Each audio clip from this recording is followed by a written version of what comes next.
Indonesia telah mulai menggelar rangkaian acara sebagai Ketua ASEAN 2023. Saat ini di Bali tengah digelar pertemuan Menteri Keuangan dan Gubernur Bank Sentral ASEAN. Indonesia mengusung 3 prioritas dalam pelaksanaan keketuaan ASEAN 2023, yaitu Recovery, Rebuilding, Digital Economy, and Sustainability. 3 prioritas ini sejalan dengan tema keketuaan ASEAN 2023, yaitu ASEAN Matters, Epicentrums of Growth. Recovery Building difokuskan pada upaya untuk pemulihan dan kebangkitan ekonomi dari pandemi COVID-19 yang melanda semua negara.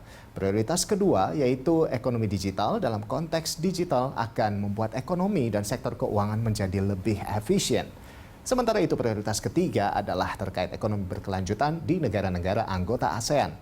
Dalam hal ini tidak hanya yang terkait dengan menggenjot pertumbuhan ekonomi saja, tetapi juga menyangkut pertumbuhan ekonomi yang berkaitan dengan ekonomi hijau.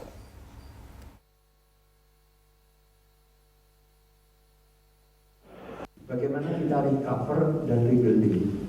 Itu lebih kepada konteks yang saat ini, yang sangat urgent. Recover, soon kita recover, kemudian juga bagaimana kita segera rebuild. Kemudian yang menuju kepada yang jangka menengah panjang untuk pencapaian 2025 adalah bagaimana kita memanfaatkan digital, dan yang ketiga adalah bagaimana kita juga mengadres konteks sustainable economy, ekonomi yang berkelanjutan. Ya, pemirsa, pertemuan Menteri Keuangan dan Gubernur Bank Sentral negara-negara anggota ASEAN digelar di Bali mulai kemarin hingga 31 Maret 2023. Dan sudah ada rekan Arnoldus Christianus dan juru kamera Muhammad Rizky yang saat ini berada di Nusa Dua Bali Convention Center. Selamat siang Arnold, ada apa saja agenda yang menjadi pembahasan dalam pertemuan Menteri Keuangan dan Gubernur Bank Sentral se-ASEAN di hari kedua ini? Seperti apa? Ya, siang Ando, salah satu topik yang dibahas dalam pertemuan Menteri Keuangan dan Gubernur Bank Sentral se-ASEAN adalah inklusi dan literasi keuangan digital untuk UMKM.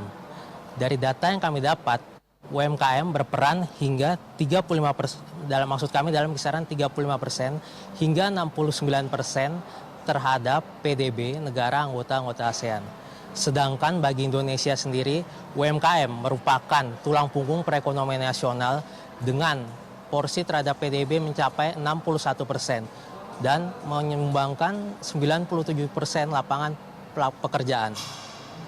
Mengingat pentingnya peran UMKM tersebut, Menteri Keuangan Sri Mulyani Indrawati mengatakan upaya pengembangan UMKM harus dijalankan secara sinergis antar pemangku kepentingan.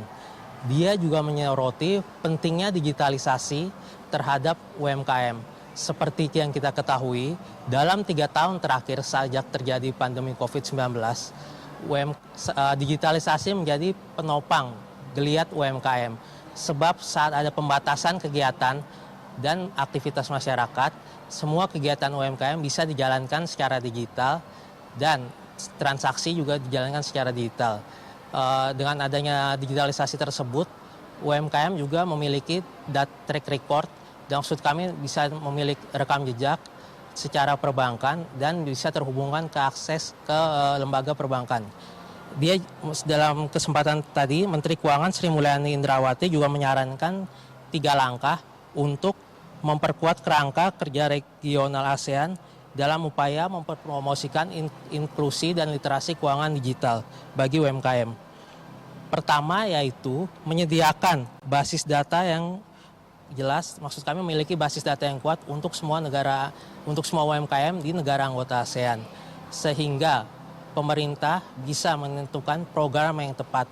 Dengan basis data yang tepat, pemerintah bisa mengetahui sejauh mana hal-hal yang harus dilakukan untuk pengembangan UMKM. Kedua, yaitu menyediakan fasilitas sistem pembayaran secara elektronik.